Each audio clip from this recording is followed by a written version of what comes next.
Your next promotion is within your control, and this podcast shows you how to get there. Welcome to episode number 83. Today's episode is part 1 of a 3-part series that I have put together for you to teach you how to become a total corporate badass. Becoming a corporate badass is the number one thing that you need to start to do in order to get promoted into higher level leadership positions. But understanding what it is that it takes to become that corporate badass is sometimes outside of your reach. So in today's episode, part 1, I'm going to be teaching you about executive embodiment, what it really means to have that executive level of presence and fully embody it in everything that you do, both at work and at home. Listen on. Welcome to Maximize Your Career with Stacy Mayer, a podcast about achieving your career goals while also being yourself.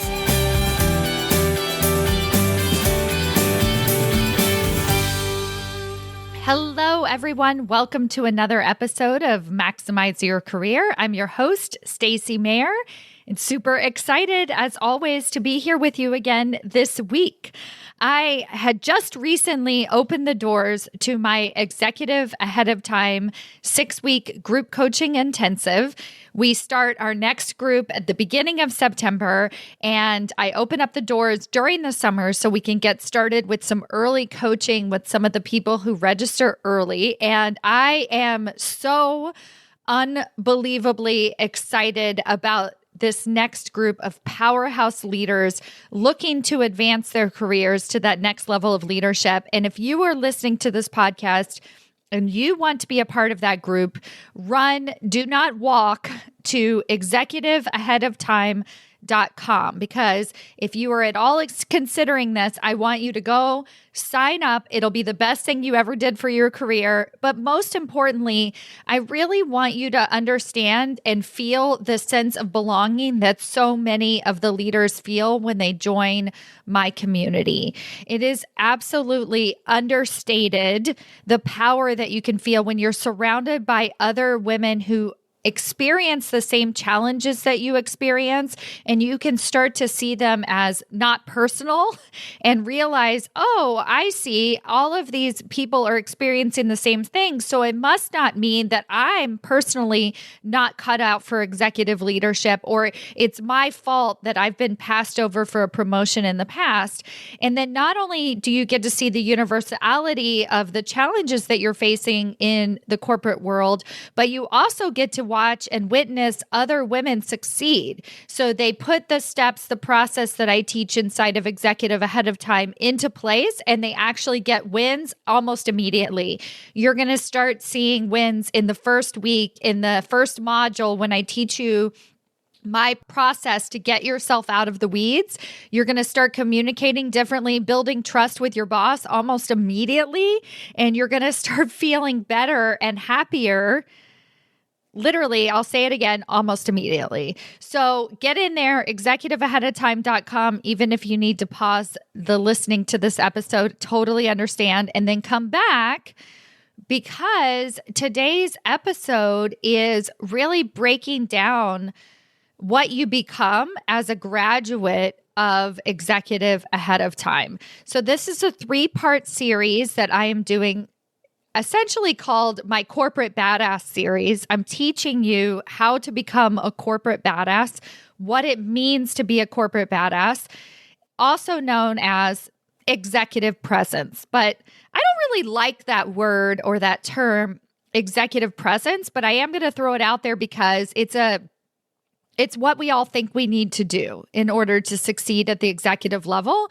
And it makes sense to you in terms of a term, executive presence. Probably you've heard that a lot more frequently than corporate badassness, which is what I personally think that it takes to get promoted into executive leadership. And it's not just that I personally think it. I see it and I teach it, and I see it happen over and over and over again.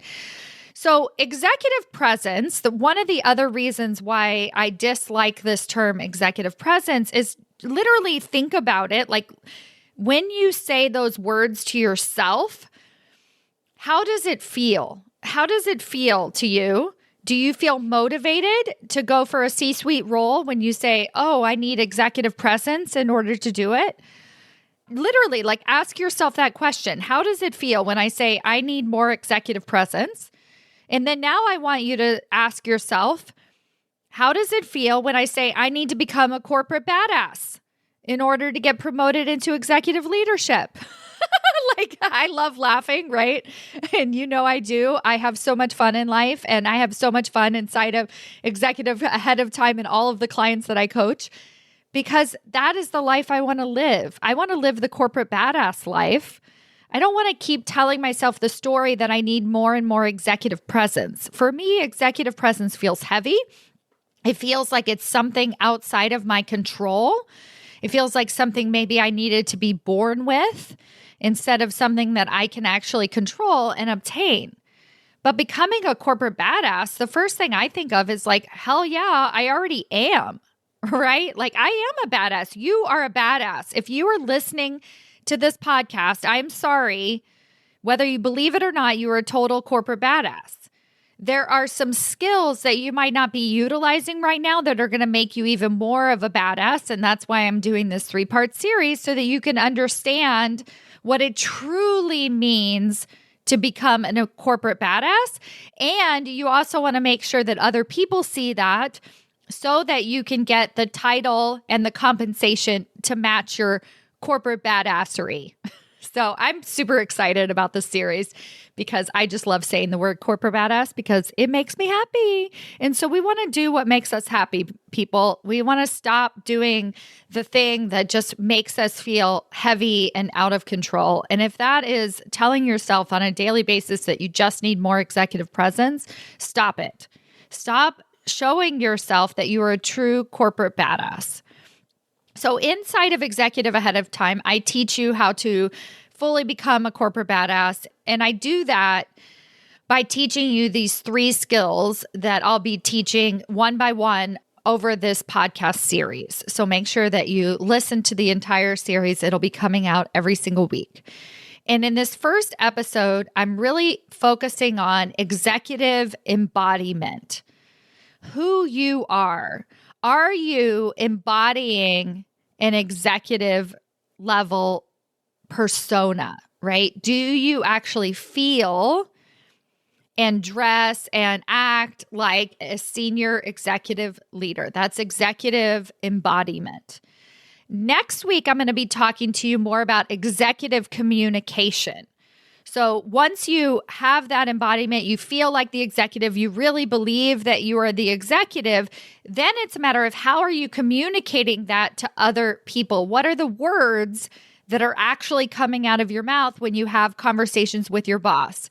What are the words that are coming out of your mouth when you're talking to your CEO, when you're showing up at leadership team meetings, when you're leading your team, when you're speaking with clients? How are you communicating? And this is a whole series in and of itself, but I'll be breaking down the actual communication process that I teach inside of Executive Ahead of Time. And then the third part of this series is called executive discernment. That is the third piece that I teach inside of Executive Ahead of Time, is how are we choosing when and where to communicate? How are we showing up? Are we being proactive in our conversations and our communications? Do we understand politics, right? Do we understand what actually matters to the organization?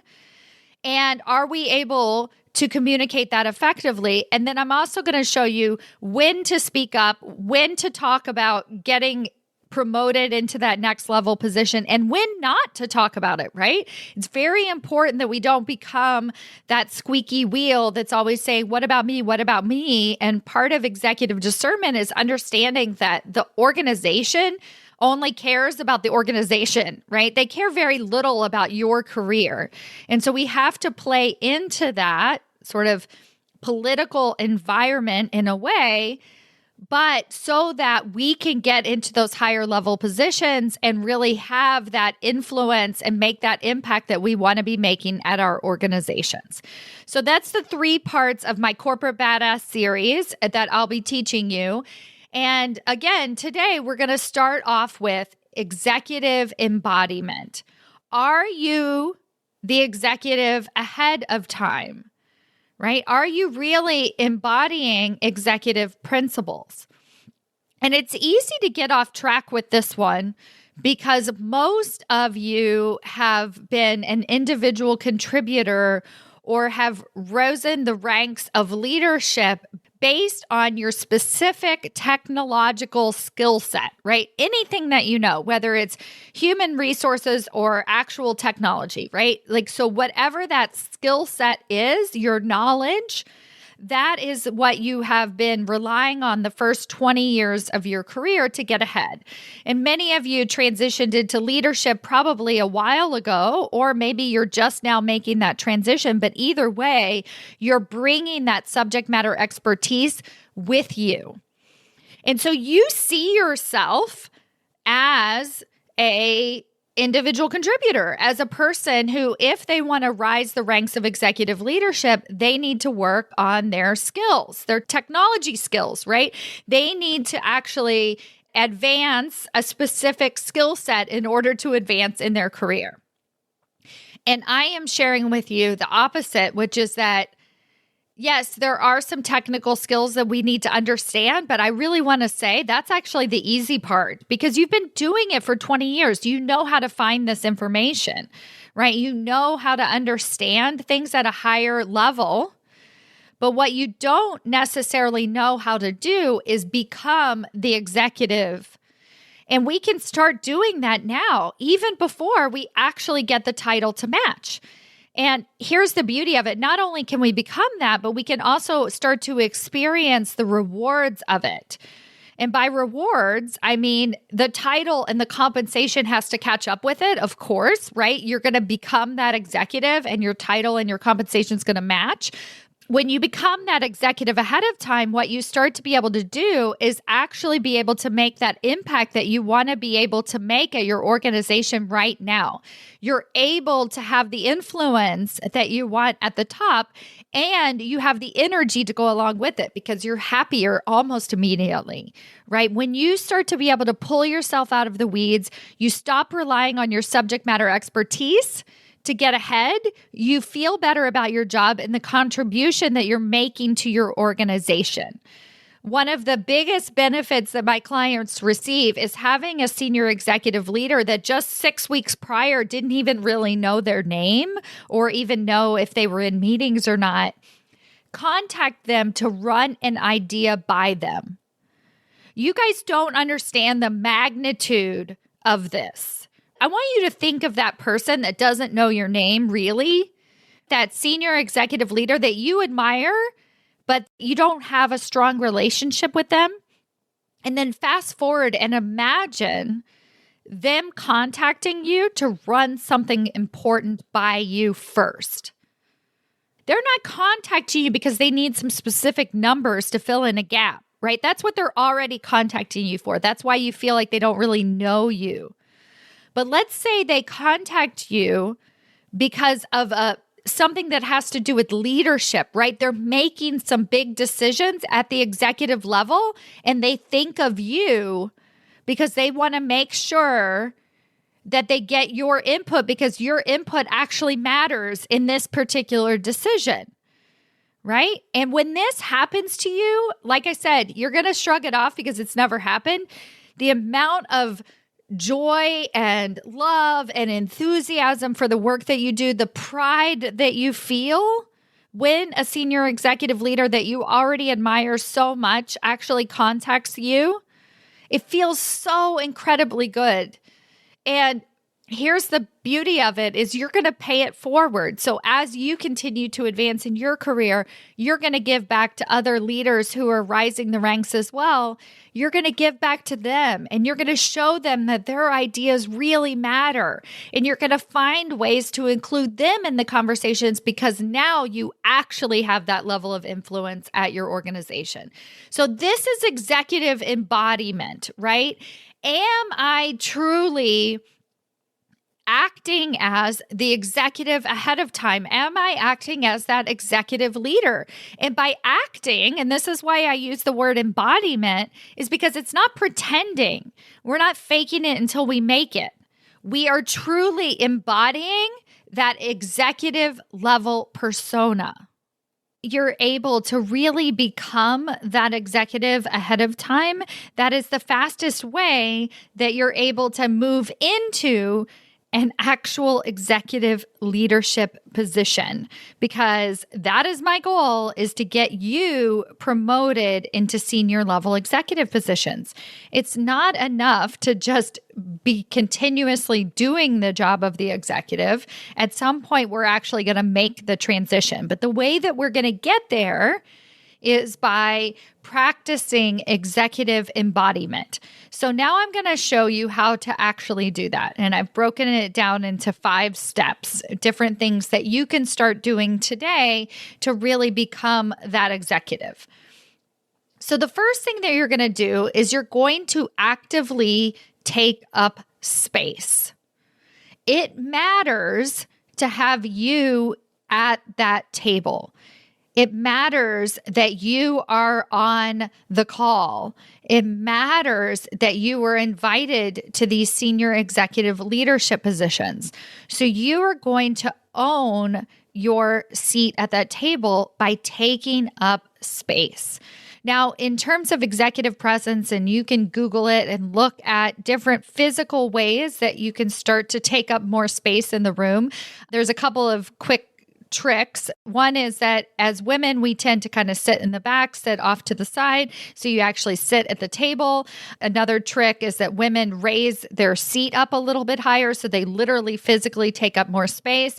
Another trick that I've heard is that you can wear a sweater, because a lot of times women will be dressed at these meetings with the air conditioner blasting, and then they literally cross their arms in front of their chest and are kind of hunched over. And so if you actually dress appropriately for the room, for the space, for the air conditioning, then you're going to physically take up more space, because you're not going to be sitting there with your arms crossed in front of your chest, right? So these are tricks that you can start to do almost immediately to really be able to take up more space. But from an embodiment perspective, I want you to just simply practice the notion that it matters to have you at that meeting, that it's a big deal. And so one of the processes that I teach inside of Executive Ahead of Time is understanding what the outcome is that you want out of every single meeting.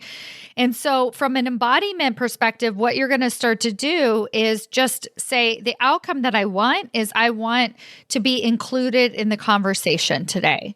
That's what I want out of today's meeting. I'm not talking about carving 20 minutes in your calendar, figuring out all the objectives, how you're going to interject into the conversation. I'm just talking about literally setting the intention to be included in the conversation today. And if you show up in that way into these senior executive leadership positions, at some point, it's going to make sense for you to raise your hand, to take up more space, to include your voice into the conversation. You're going to know when the time is right, because you're not going to be checked out. You're not going to be doing other things. It matters to have you in these senior executive leadership meetings, and I want you to start to take up space. And just like I said, a lot of the tricks that I gave you are for physical meetings, but you can do this as well on Zoom. We know that everybody has their camera off. You might even be on another screen, right? So you need to, if you're setting the intention to take up space and to have your voice and to be included in the conversation today, you're going to do certain things like interject. Make sure that your item is actually on the agenda. Make sure that you are participating in the conversation at some point, whatever that means to you.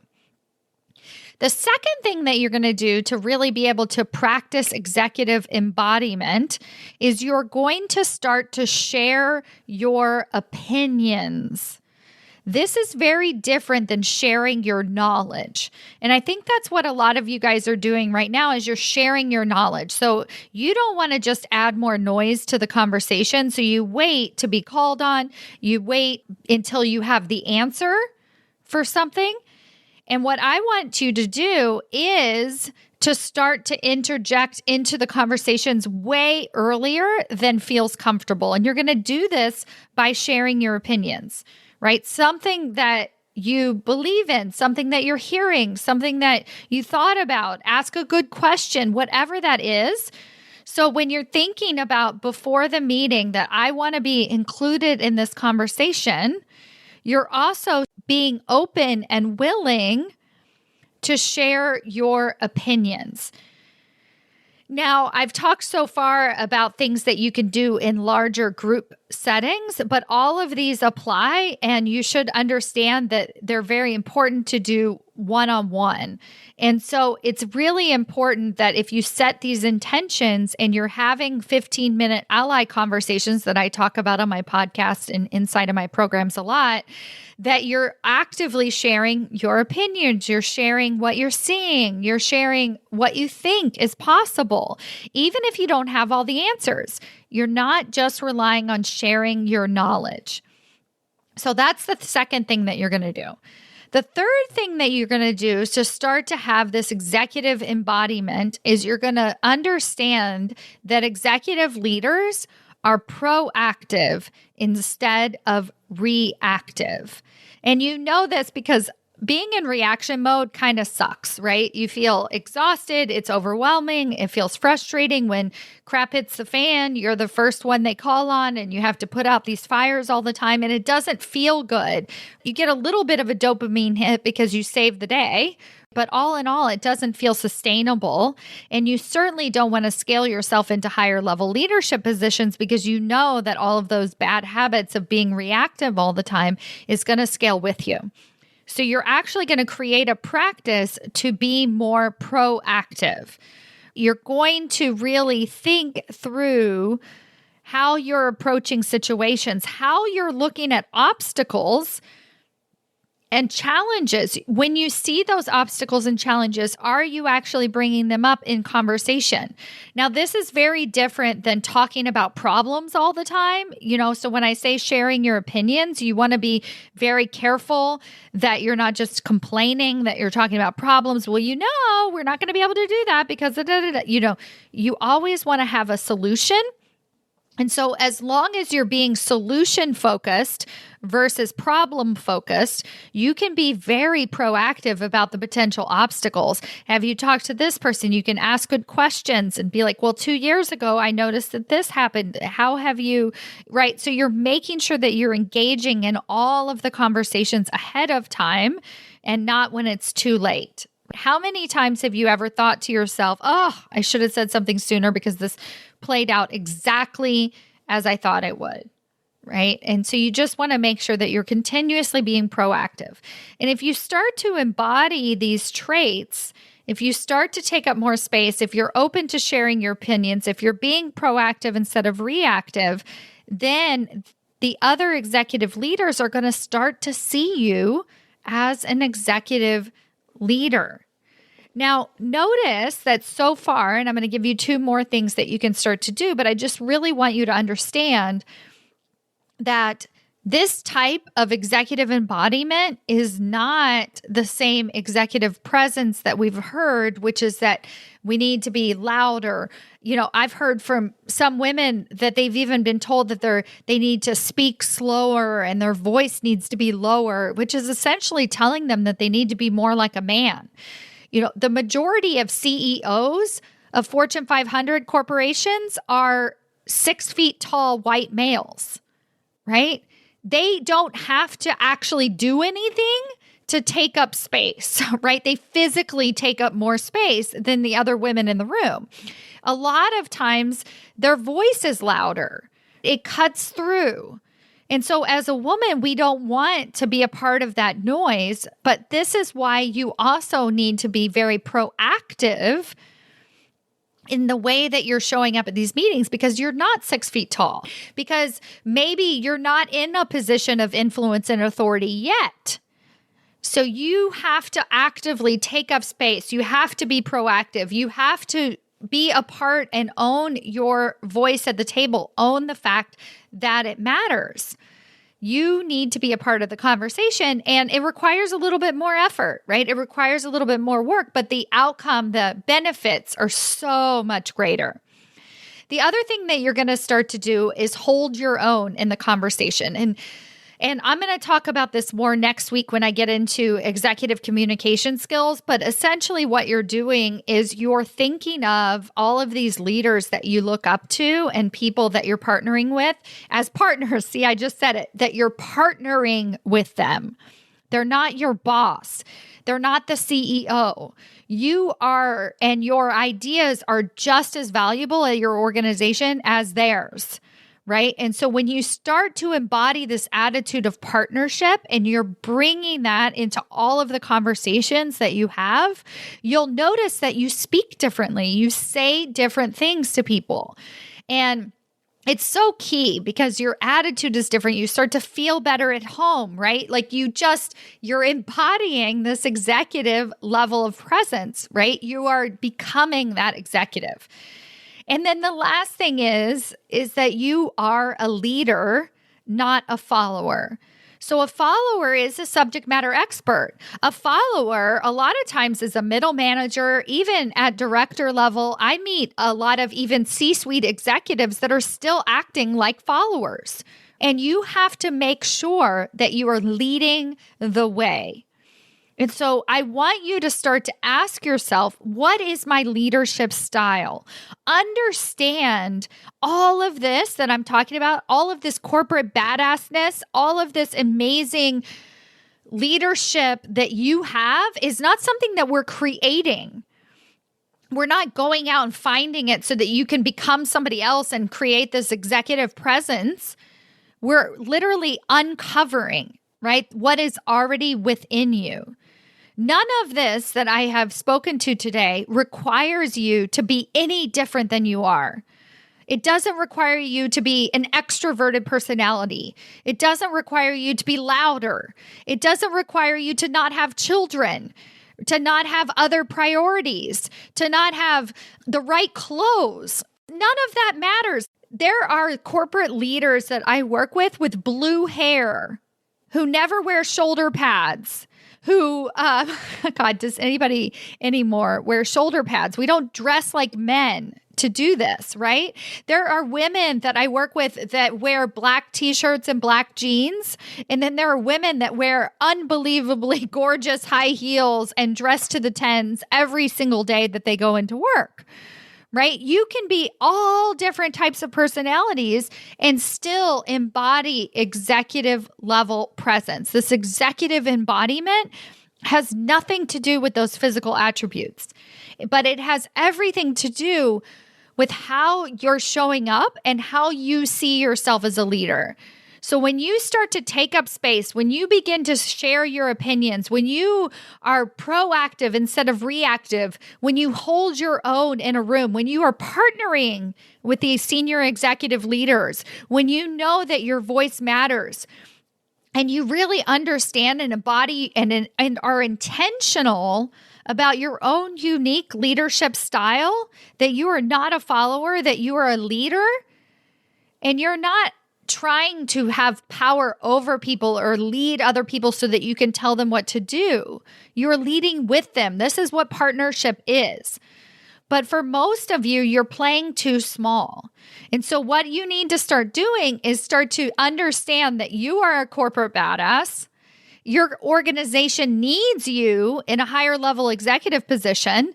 And the way that you're going to get there is by embodying this executive level of presence all along the way. So give it a shot. Really set your intentions for how you want to show up in all of your executive team meetings, in your conversations with leaders. Let me know how it goes and have a fantastic week. Thank you so much. Bye.